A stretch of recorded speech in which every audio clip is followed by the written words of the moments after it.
Greetings, everyone, and welcome to this 18th session of our Warhammer 40,000 Dark Heresy campaign that is supposed to be bi-weekly, but for various reasons it's been a while since we last played.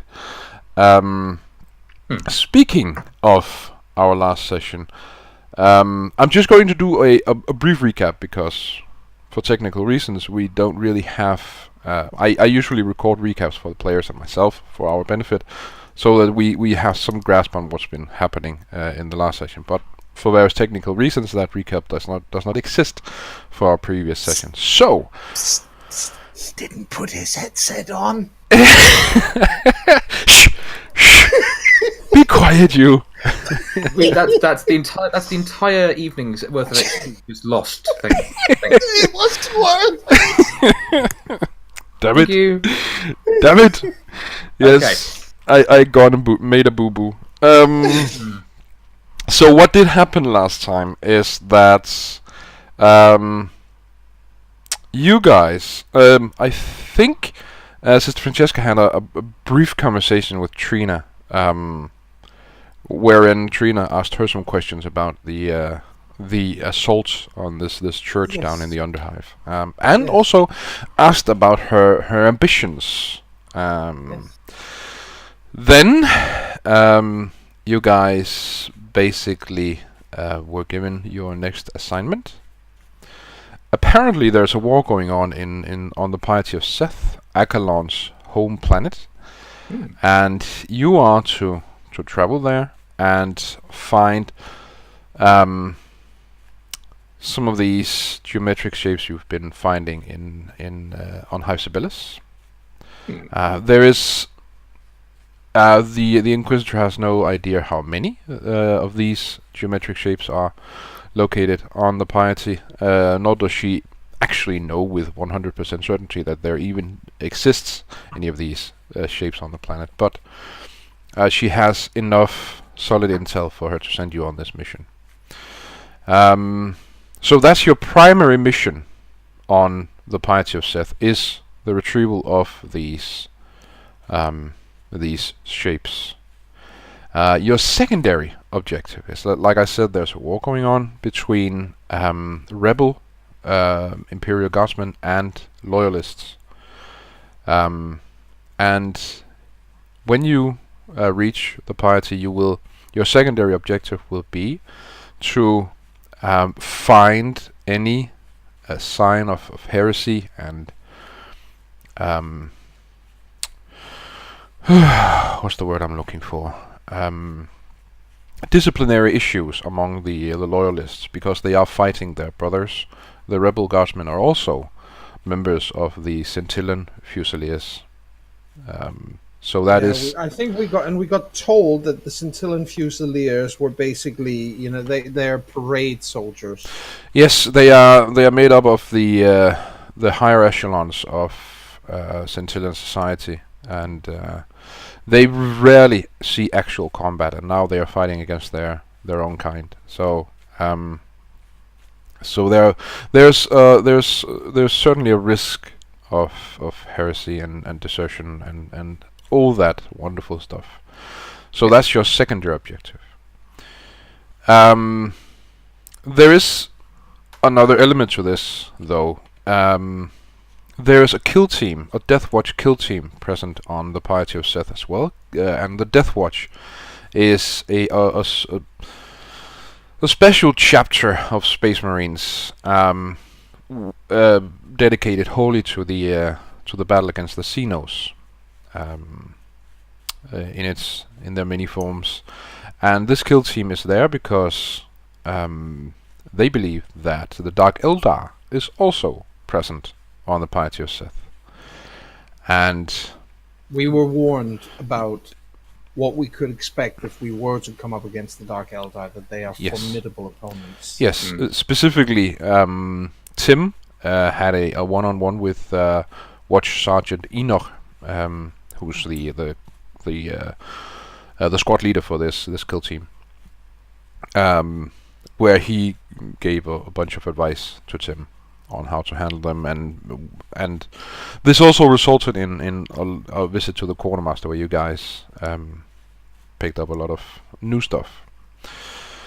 So those are your two objectives on the planet. Go there, find these geometric shapes, and secondary objective is to stop any kind of heresy going on within the loyalist ranks. You were also the watch sergeant also mentioned an abbey, which he believed was where the Dark Eldar first appeared on the planet. It used to be a monastery dedicated or run by the Sisters of Battle, the Adeptus of HERETICUS, and it isn't anymore, suffice to say. And he suggested that you go there and investigate that. They had already been there, of course, but in another capacity than your mission. They were there to basically kill Xenos if any were present. So that's what you have to go on, for now at least. It'll take you roughly a year, if I recall, to get to the planet. That's what you Yes, Yes. because we could not use, for a variety of reasons, we couldn't use warp travel. You can't use warp travel. Warp travel, no, that's correct. And so you'll have to go take the slow way. Yep. And so that takes a while. So who knows what even awaits when you actually arrive on the at the I was kind of expecting that we might even face something nasty along the way, but the last thing you said was that we were looking down on the planet. Yes, and where the planet when last Accolon saw it was all green and pleasant. It's a as pleasant a planet to look on as any you'll find in the Imperium of Man. It's now black. There's nothing but blackness and smoke and the occasional flash from some kind of artillery fire or whatever is going on down there. It is not the planet that Accolon left, and I think that's basically where we'll pick up this session.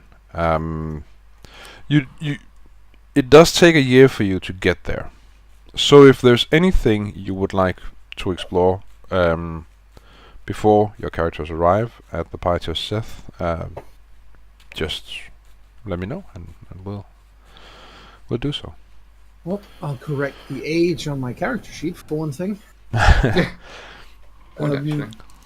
I think also, well, as I think I mentioned last time, Francesca is going to bury herself in the onboard cogitators and librarian, because this represents a magnificent opportunity to truly immerse herself in the methods and history and politics of the Inquisition, and she really wants to know. Other than that, she will make a point, of course, of training and praying, obviously. But if she gets a chance to act with the members of the kill team, she will try to soak up any tactical advice they might have. Specifically, if we're going to face, we might not face the Dark Eldar, but then again, we might. And if they have anything they can teach that they are willing to divulge, and which does not require 20 different gene seed implants, I would be very happy to listen. I think that's fair. The Space Marines do operate on an entirely different level than mere mortals. Oh, it should also be mentioned. I forgot this. I think it was last session that Medea actually opened up to you guys about her past. Yes, it was. And you had a bit of interaction regarding that. I think that, was it on the ship? I don't recall, but I think it was. Yes, I think it Okay, so It was an eye opener. yep, on many levels. Yes, definitely it was. It was? Yes. Oh, and we have an AJ. Hey! Hello. Good. Until the cat steps all over the cord again, and I have to wiggle around with my headset to make it work, and blah blah blah. Oh, the life of a cat owner. It's not as much of that. It's the only headset that works for this PC is starting to die. Oh, that's right. not good. That's not good. And the other one works, and the sound is perfect, but because there's only one jack stick, it will not accept that there's also a microphone in it. Oh, yeah, okay. That's tough. It does. It does. There's something that will hopefully be dealt with in the coming weeks, I think. But We shall hope. we shall hope. Yes. Okay, so to address some of the things you mentioned, Joan, while on the cruiser, this ship you're traveling with, the kill team are mostly. I mean, imagine they're secluded, and you know Yes. we can't reach them. They, you know, they're Marines. They tend to keep their own company. But Right. At the same time, I mean, we might get a few chances. Well, so like I said, they're mostly secluded, but there are instances where they interact with other parts of the ship for various reasons, such as the admiral.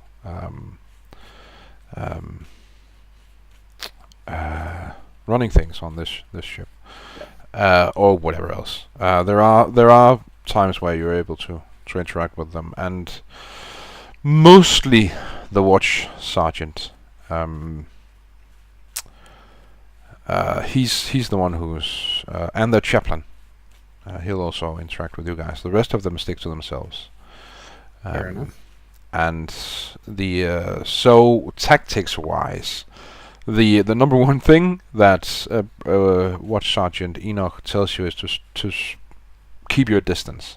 If you possibly can, put as much distance between you and the Dagildar, because they like to get up close and personal. And if they do get up close and personal, It will hurt. Yep, it will hurt. Especially considering that we are a decidedly range-heavy unit. Yes. We are not. We really are not built for close combat. No, you aren't. So, Although mid-range combat, you know, I will ask them if flamers are a viable option, because we do employ a few of those, but that still requires you to get, you know, fairly close.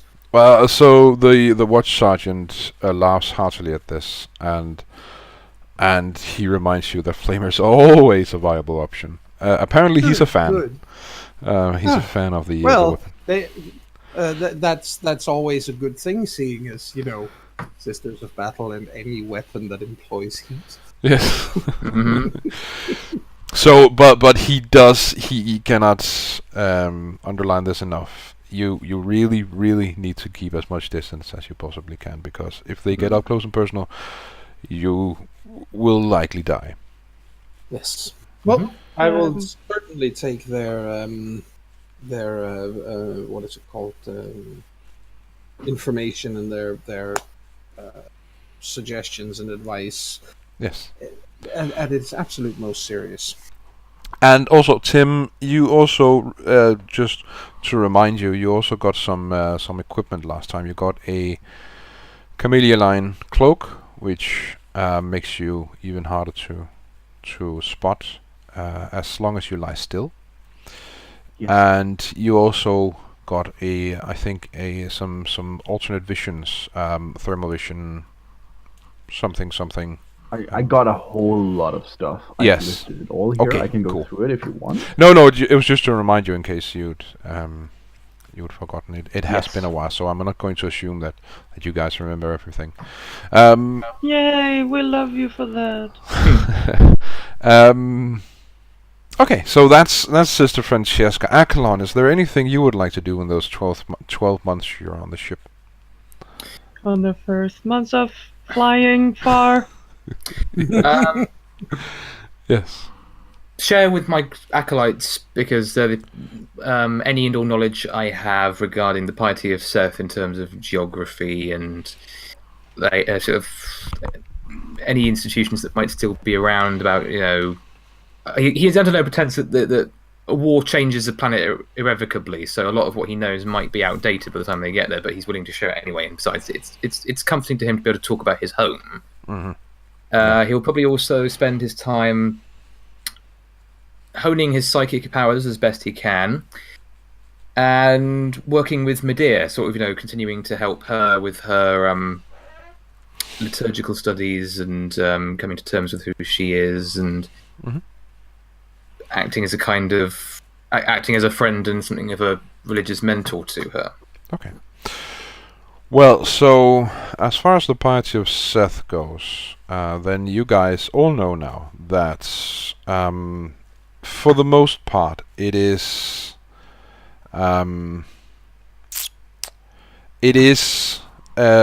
consists of endless expanses of fields and orchards and all other sorts of agricultural elements. But there are two major settlements on the planet: Port Hadley and Port Calling. Port Calling being the capital of the planet. So you also know that, and of course, since it is a shrine world, it is filled with chapels and cathedrals and monasteries and I do think it's reasonably fair to assume that a lot of those are going to be, if not, maybe at least damaged and possibly a whole lot worse. Yeah, but that's at least that's how Akalon remembers it. Yeah. So yeah, you all know that by now. You got a general idea of the planet. Of course, Akalon can tell you a lot more than I can about it, but that's the general gist of it. Okay, cool. Tim, is there anything that you would like to do in those 12 months? Aside from the standard training and keeping in shape over the year, I do believe Tim wanted to learn how to read. I think I recall something about Sister Francesca volunteering to teach anyone who wanted to learn how to read and write and all that. She did. Yeah. So that's a thing that also takes up a lot He of time. has been wanting to learn that, and I imagine he will have inquired as to what she's been reading. She's going to be perfectly straightforward and honest about that. The history of the Inquisition, particularly obviously in the particular sector or subsector we're in, the the Calixtus subsector, and the politics of the various factions and the politics of the Inquisition in general,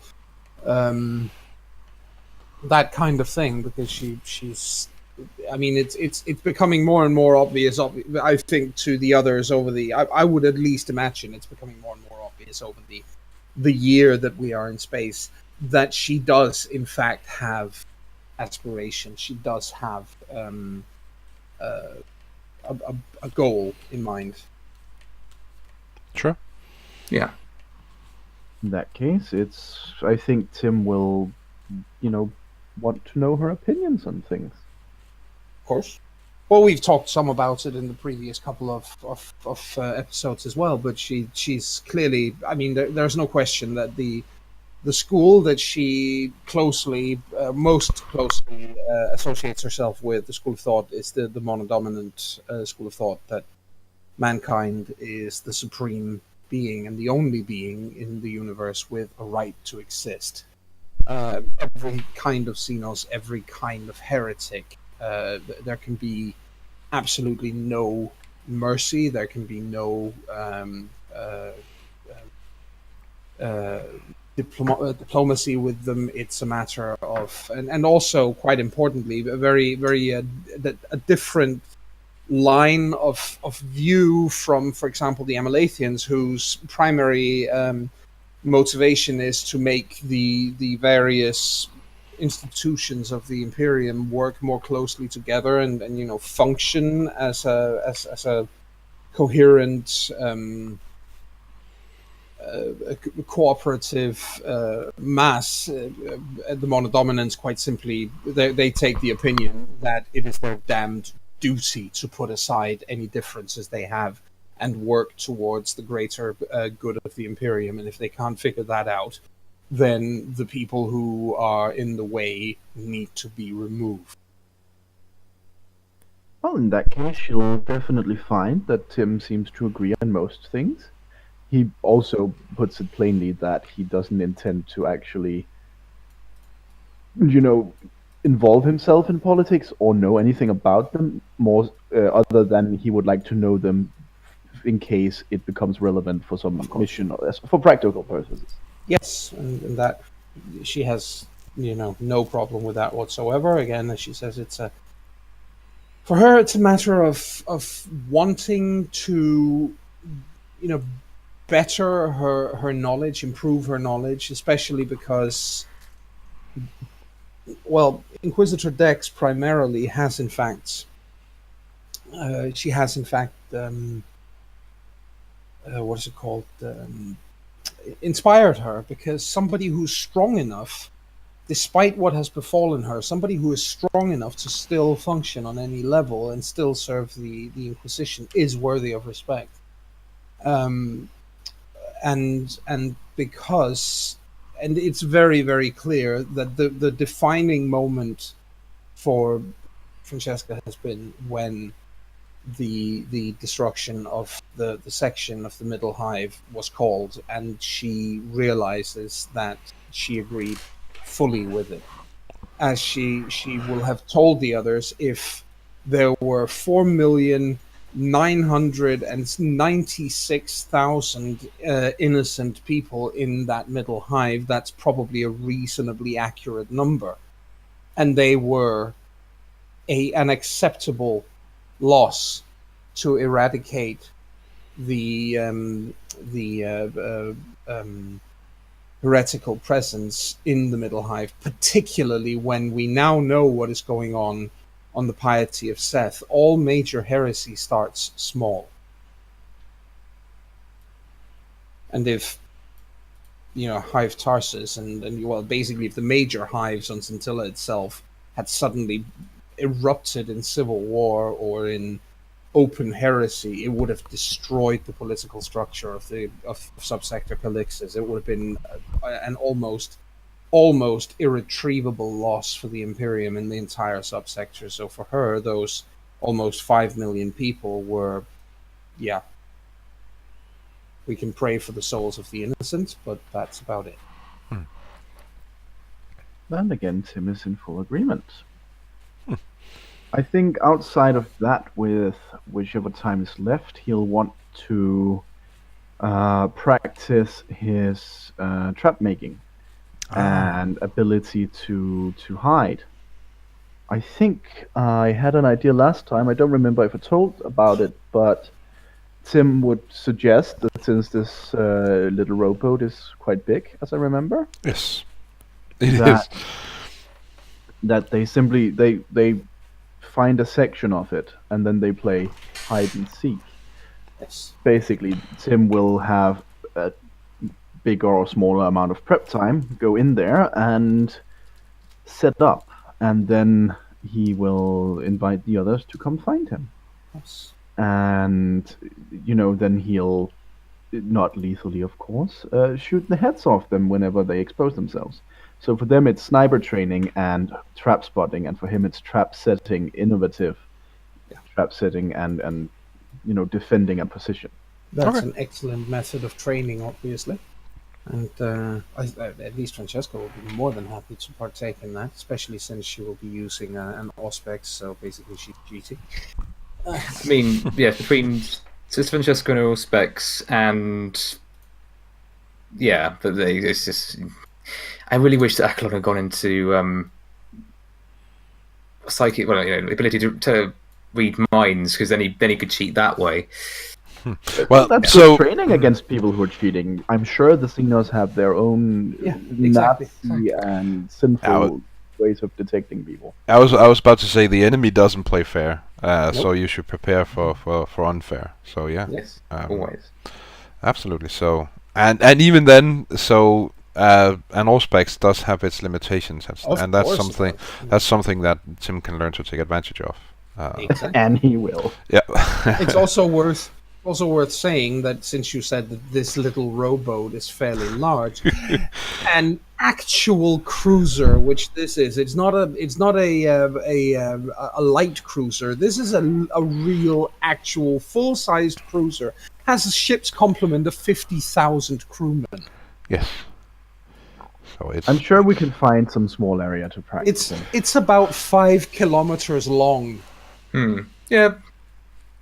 Yeah, It's huge. it really is, but yeah, you can absolutely find a section course. within the cruiser to practice Absolutely. and do your stuff. And the whenever some crew member does something, breaks some kind of rule or whatever, he is immediately volunteered to basically do whatever you want them to do. In terms of practice, Nice. and that is at the risk of his or her own life. Good thing it's just practice. Then I imagine the traps going off. Usually, last time I acquired canisters of compressed whipped cream. I imagine those stand in for explosions. Sure. Stuff like that. So it's non-lethal, but of course you still die. Sure. It's like laser tag, basically. Yeah, but just so you know that you do have volunteers. Well, that's a good way to start out, quotes. bypassing the Auspex. Yes, Yeah. definitely. Certainly. To see a Cool. warm body. Cool. So, Medea, is there anything that Medea wants to do during those 12 months on board this cruiser? Not entirely sure. Okay. Train? Sure. That is absolutely an option. It's the 41st millennium. I have no idea what people do other than try to survive and don't piss people off so you get your head shot off. Well, so you're at this point you're the guys people don't piss off. Yep. But there are still people we shouldn't piss off, otherwise we'll lose our Well, heads. so at this, and I mean this in all sincerity, no, there isn't. So with the possible exception of the kill team, but other than Exactly. that, you are the big guys, and they are mostly secluded from you guys. So for the they're very easy to recognize because yes, Space Marines in full power armor, they're hard to miss. yes, they are hulking. Tim wanted to do some hide and seek stuff, right? Yep, absolutely. I'm totally gonna beat him at that. You're going to beat him at. Cool. I think she's the only one who's got a realistic chance at beating him at it. Yes. I also have agree. tracking now. You try to hide. Ooh, cool. Yeah. One Also, thing is tracking me. The other is surviving all my traps once you find out where I am. that's a good point. Well, I will just be going around, not stepping in any of your traps. And then poke Just you on the remember shoulder not- and say, hey, you're doing that wrong. Just remember to not expose your head, or you might get shot. Don't worry, you won't see me come. Oh snap! Bold claims. I feel that those 12 months will be all about friendly contests between Medea and Tim. I almost want to know now. I think they're probably going to have a lot of chances, and I would guess that they actually take turns winning, more or less. Yeah. Well, my awareness is pretty good. My concealment is pretty good. I think that goes for Tim as well. So it is. And my really, silent move is pretty good, and now I have tracking. So Yep. I mean, it's very good. I think my biggest advantage is going to be that chameleon cloak, Yeah. and the fact that I have time to set up. Yeah. And the good thing about this is that you all improve during those 12 months, and you all learn how each other work That's important. in the field. So you get a good grip of how to operate in this on this new mission. In the so the details have been a bit sketchy, of course, but there's a good chance that you'll go up against Dark Eldar and at least Rebel Guardsmen. So so those 12 months will absolutely be good for you. In terms of Preparation, training and prepping. Cool. 12 months go by. 12 months go by indeed, and then you actually arrive at the Piety of Seth, the cruiser. The planet is within sight, and that is where at least certainly Akalon is dismayed to see what has happened, how much the planet has changed since he was last there. At this point it's just one big black ball, with the occasional flash of light as some kind of artillery explodes down on the planet itself. So you've got to see the explosions from that far into orbit, though. Those artillery must be bloody nuclear. Yes, and much of it is. I mean, Acheron is inarticulate with rage at this point. How and where will the actual landing take place? Are we going down by drop pod, or are we going down by transport? You're going down by transport because the loyalists control, and you find this out via various comm messages. The loyalists control the control orbit,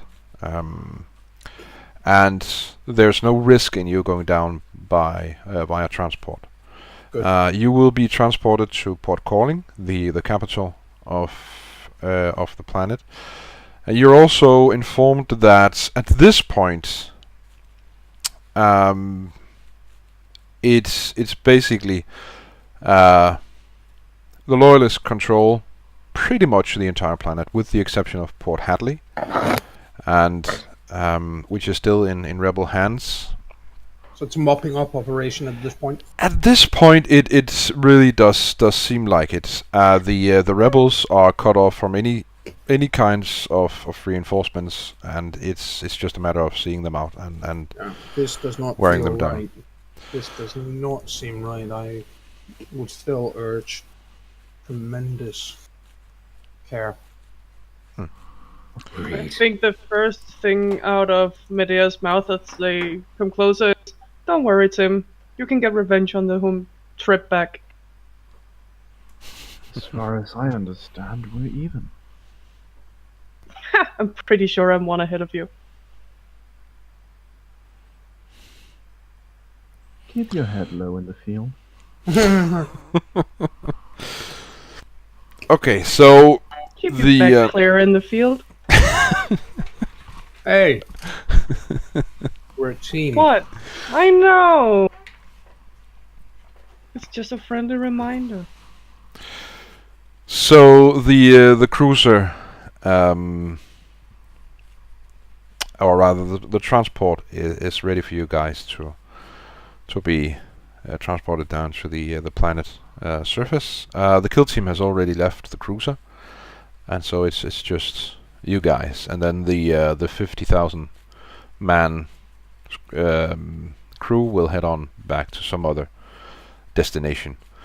So they're not staying for orbital bombardments, basically. No, there are plenty of cruisers in orbit to handle that particular thing. So Good. So their entire mission is to get you to the planet, and then it is an inquisitorial cruiser, so it has some other inquisitorial mission to Makes undertake. perfect sense. So yeah, you are you get into the transport along with all kinds of equipment that's going there down there as well, and yeah, he then descends down to the planet itself, and as you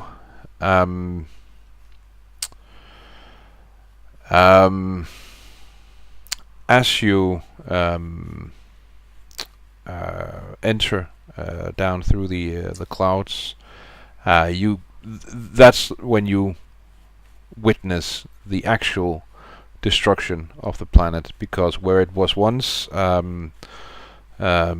fields and orchards and vibrant colors of green and yellow and other pleasant colors, it is now nothing but a charred and ash-strewn no man's land.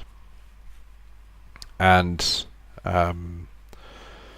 there seems to be, as you reach the planet's surface, there seems to be this constant haze around the place. You haven't been there for long, of course, but it does seem like it's something that's just there. It's not going to disappear anytime soon. And as you the transport hits ground, you find yourself in an improvised starport. The actual starport, Import Calling, was destroyed during the initial fighting, but the loyalists, Fusiliers, have erected a temporary starport, and that's where the transport lands. When you exit the transport, which I assume you do at least, you are met by a it's you're pretty sure there's an entire regiment of soldiers there, standing. Yeah, it is standing at attention, and standing before them are 4 individuals. One of them is of particular interest to you and your secondary objective. He is, without a doubt, a commissar, and I'm just going to see if I can find a decent picture of a commissar, just so that one of the most iconic Warhammer 40,000 individuals out there. You should find something. Yes, I should. Pretty good. Let's just go As with Kane should do, if nothing else. Yeah, I'll go with Yes, this I- one. Good old. I'm not sure if it's Caiaphas or Caiaphas. I say Yeah. Caiaphas. Caiaphas, Caiaphas, because it's a C, and Yes. Latin C is a K.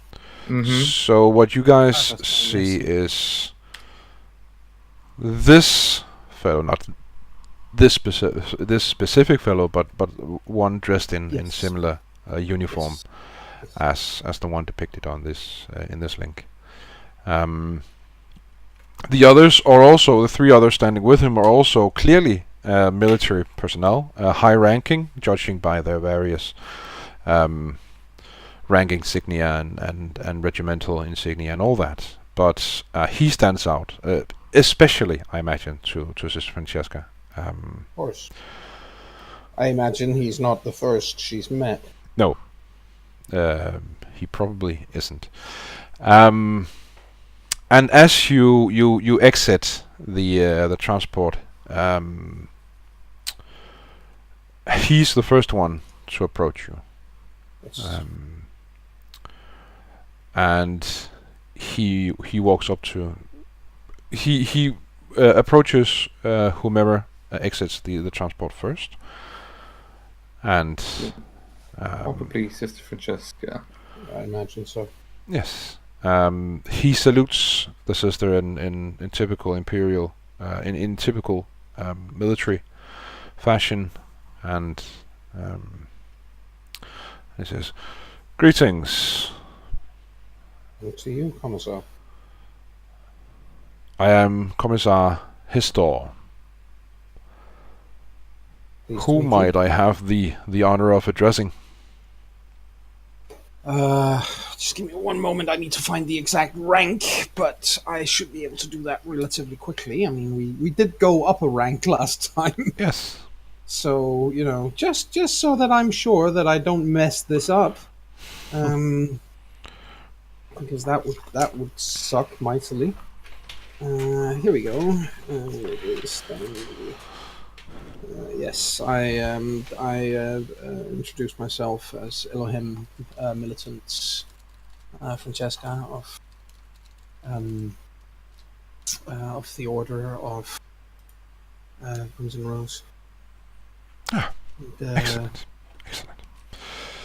And the people with you? These are my team, and she turns and gestures to each one of them in turn. Akalon Quillen, who is a native to Piety of Seth and a sanctioned psyker. And we have Tim over there, who is my sniper. And we have Medea, who is our all-rounder. And our, for lack of a better word, fixer. Excellent. Excellent. Well, allow you, or rather allow me to introduce you to the Lord General, who's in charge of this whole affair, and he motions for you to come with him. As she absolutely does. And I'll just post another link, so you get an idea of what the Lord General looks like. This fellow, some of you might recognize him. Oh God, yes. Let's have a look. Again, not specifically that. No, but that's that's the uniform. Yes. Both of the soldier behind him and of the general in front. Yes. I imagine we also have the. Sorry. He's a Sharpay. I do imagine that we also have the Baneblade lined up.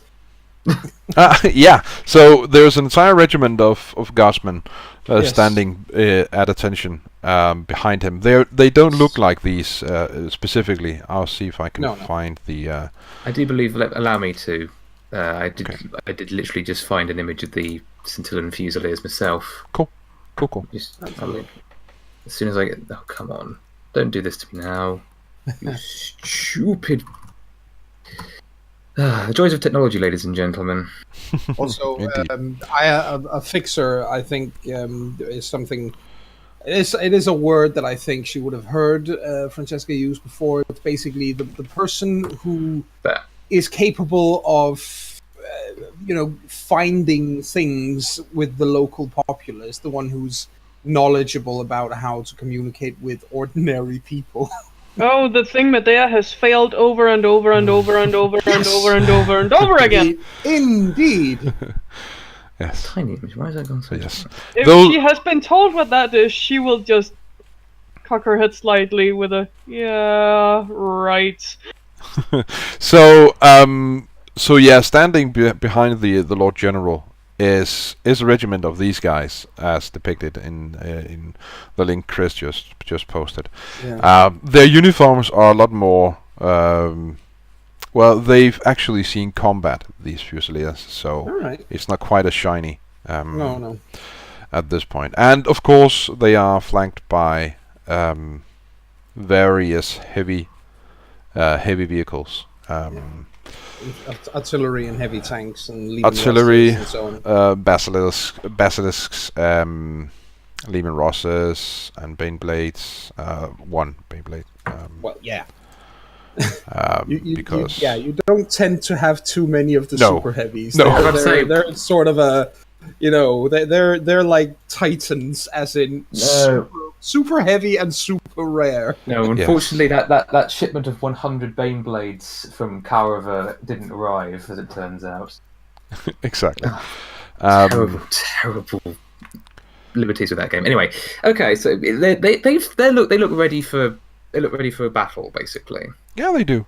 Well, yeah. So they serve, and they they're standing there in your for your sake, to greet you in proper Imperial Guards fashion, and also for Medea and Tim, that is a Baneblade, and I'll find some of the others as well.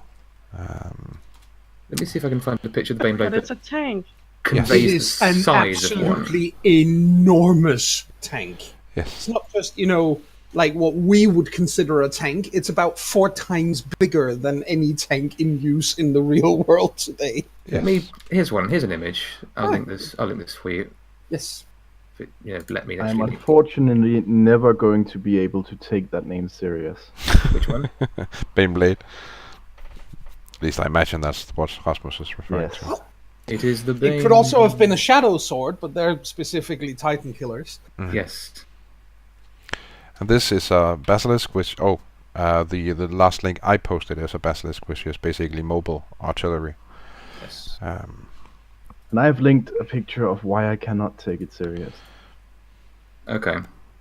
Well, yes, and it's right. worth pointing out that Baneblade is that those people that they face, those are obviously traitor marines, which means that they are about half a times bigger than a normal human being in height. So yes, that should give you an idea of just how enormous that thing is. Yes. Yes, it's the kind of tank design that, ironically, the sort of thing you'd see from the old some of the old designs for tanks they had back from the Germans in World War II.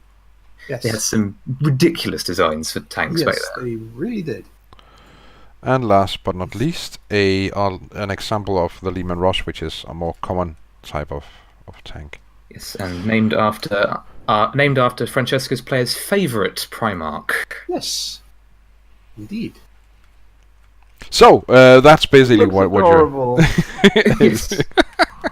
Yes, they are horrible, but they are also incredibly effective. Yes. I said adorable. Horrible. Oh, I thought you meant horrible. Well, it is basically a World War One tank with a modern tank turret strapped on the top. Yes. This I just linked to something here as well, and I know we've linked a lot, but I'll stick to this one thing. The point of that is that's a Baneblade. It is built on the exact same chassis as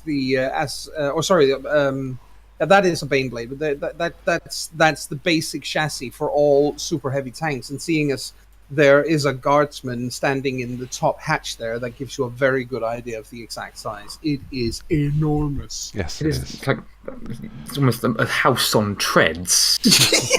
yes, a house on treads, pretty much Yes. it. Anyway, we were going to meet the Lord General. Yes, and as you approach him, along with Commissar Hestar, he steps forward, and also in typical Imperial Guardsman officer fashion, he salutes you and says, "Lord General Legalis, at your service, ma'am." And she gives him a curt and measured but polite nod, and I mean, obviously, she's got her bolter held in front of her in what is strictly speaking a salute for her. Kind, and she she steps up smartly, snaps her heels together in front of him, gives him a nod, as I mentioned, and she says, "Well met, General Elohim Militant Francesca of the Order of the Crimson Rose, at your disposal, and on behalf of the Order Hereticus of the Holy Inquisition, I greet you." Yes, we have been briefed regarding your arrival and also your mission here on the Piety. From space, it looks like you have things reasonably well in hand, General. Yes, I'm quite sure we do. I'm sure it's a matter of months before we wear the enemy down and we're able to recapture Port Hadley and once and for all put an end to this rebellion. Excellent. And it looks like your men have seen plenty of action. Yes, they have. It's been a decent amount of exercise for my Fusiliers. Absolutely. Excellent. Anyway, as far as this theater of war in general is concerned, I'm the man you need to talk to. And as regards your secondary objective here on the planet, which is weeding out any kind of heresy and dissent among my troops, Commissar Hester is the man for you. Indeed. I expect that there is some briefing material ready in the nearest bunker. Yes, there is. Let's go there. Yes, absolutely. So you all are escorted, and if there's one thing the Imperial Guard is good at, it's building bunkers and quickly. Oh God, yes! Fortifications. They are the undisputed masters of those. Yes. Yes. And so you are led to what can only be the HQ for this campaign, the Lord General's HQ. It's a massive structure, bristling with all kinds of weaponry. Yeah. And there's no way any enemy is going to get inside this fortification. Well, not without absolutely staggering and ridiculous losses, at least. That's true. I mean, no bunker is ever completely impregnable. It is risky to assume such, but That's true. it will take an army to get in, I assume. Yes, it absolutely will. And you are invited, in fact, to stay at his headquarters. Rooms have been cleared and made ready for you, and At least until we have to move out on our missions. yeah. But even then, if you have to return to his bunker here in Port Calling, then that is absolutely an option. But he takes you immediately to his war room, which itself is a massive affair. It's akin to many other rooms and chambers you've been in during your careers as inquisitorial agents. It is cavernous. It is a truly massive chamber, Yes. and it contains a wide variety of cogitators, each of them operated by a tech priest. And in the center there's an absolutely enormous table, which is currently there's this massive hologram of the planet itself hovering over this table, and there's plenty of officers standing around this table, debating and discussing, and some of them arguing over strategy and tactics and all that. And as the Lord General enters, the entire room goes quiet, and he has the attention of the room. He just walks up to the table with the hologram of the planet on it, and expects you to join him. Oh, absolutely. So, ladies, gentlemen, this is the piety of Seth. How familiar are you with the planet? Well, as mentioned, Akalon is native to this planet, but the rest of us are here for the first time. I take it then that this is not what you had hoped for, Akalon. That would be something of an understatement, General. Yes. Unfortunately, the circumstances are dire. I do not expect this world to return to its former purpose after we've left.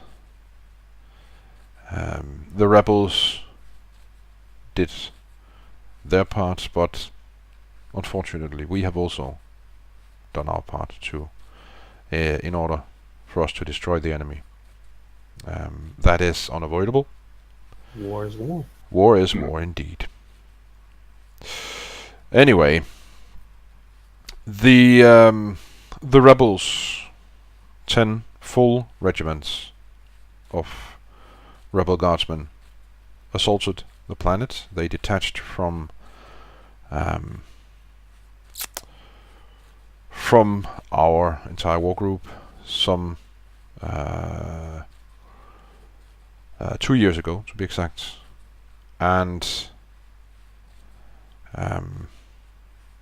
they, for a time, we thought they'd vanished in a warp storm, but that apparently was not so, as they recently invaded the piety of Seth. The piety stood no chance. It is not, or it was not, particularly well defended, and the rebel guardsmen quickly seized control of the entire planet. We were dispatched to the planet to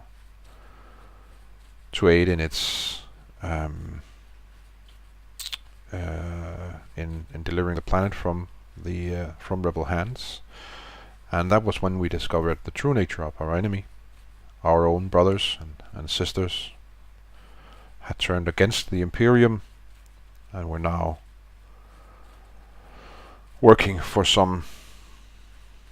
Well, we quite honestly don't know who or what they're working for, or why they're doing this, but they are, in fact, hell-bent on whatever mission it is they're on. One question, General, at this point. Yes. Did they go for any specific areas first? Did they place particular emphasis on any particular objectives, or was this a general sort of rush across the planet surface? No, Port Calling was the first settlement to fall. This was wise. This is where the spaceport was located, and it was the seat of power for the planetary governor. So I would call it a surgical strike. They knew exactly where to hit the planet first, and from there they just spread throughout the planet, destroying any major or any vital facility on the planet, or capturing if they needed it. But Port Calling was the first settlement to fall. Right. Second question. We saw from orbit that they are still holding Port Hadley from the looks of it. Yes, they are still. Are they? Do they still hold any small enclaves anywhere where they are defending themselves with particular ferocity, or have they been completely reduced to holding Port Hadley? No, we do still encounter resistance throughout the planet. This is minor, and we are able to destroy the resistance quickly. Yeah. But no, the reason why I ask is specifically if there was a particular severity to their defense in some secluded area where they simply refuse to give up or try to flee or anything of the sort. That would be of specific interest to us. That would be Port Hadley. That is the only place they defend with any kind of ferocity. All right, then that should be the primary object of interest for us as well. I agree. By now, we've cut off any kind of reinforcements. We've destroyed the cruisers in orbit, and at this point we're just waiting for them to give up. I would be surprised if they last 6 months. Well, if they are without supplies, then eventually, if nothing else, they will be starved. Yes, exactly. And that will doing so would mean less casualties for me. Of course. Yeah, of course. Preservation of troops is obviously, seeing as they are in a heavily defended position, it makes perfect sense. Yes, indeed. Very So- well. Nonetheless, we do not have the luxury of waiting for 6 months. So, if there is some kind of schematic map, recent map, they may have made changes obviously to the layout of Port Hadley, but if there is some kind of recent reconnaissance of the city, then it would be good if we could see that. Seeing as we're going to have to go there, and obviously we're going to need some kind of transport, a Centaur or Chimera would be required. Both can be arranged, of course. Excellent. We intend to cooperate fully with the Inquisition. Absolutely. And thank you so far for the sit rep, General. I will need to have a few words with Commissar as well, and then if we will take a look at the reconnaissance, and then I will certainly be coming back with more questions. No, absolutely. You're more than welcome to. You can find me. Well, I spend most of my waking hours here in the war room, so That makes sense. Yes. Thank you very much. you're most welcome. And, well, she looks to see if the Commissar followed in here or if he's somewhere else. Oh, he's there. She looks at him and says, "Oh, Commissar, I'm going to need some kind of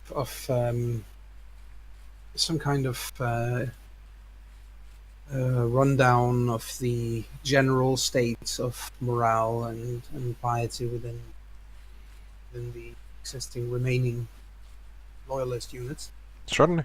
and if there are any hints anywhere of sense, whether I doubt that they would be foolish enough to show open heresy. That would obviously be suicidal. But if there's any recalcitrance in, for example, a hesitancy in following orders to attack or anything similar, then I will need to know about that as well. Certainly. And I shall be more than happy to answer your questions after this break. He doesn't actually say that, but No, of course not. we'll take our first It break. totally does. And We'll take a first break and be right back. Turn to the camera. There's a sting, and all Breaking the fourth wall. and all the characters look like they're about to drop out of character as the cameras. Oh, I imagine him going Suddenly after. turns into Deadpool. yeah. I imagine him going after this break, and then he pulls out an instrument and starts playing or something like that. So I could deal with The girl from Ipanema starts playing in the background as Horsefish comes up on the screen. Horror. All right. Cool. With the We'll be right message back. in the middle. We'll be right back. Yeah.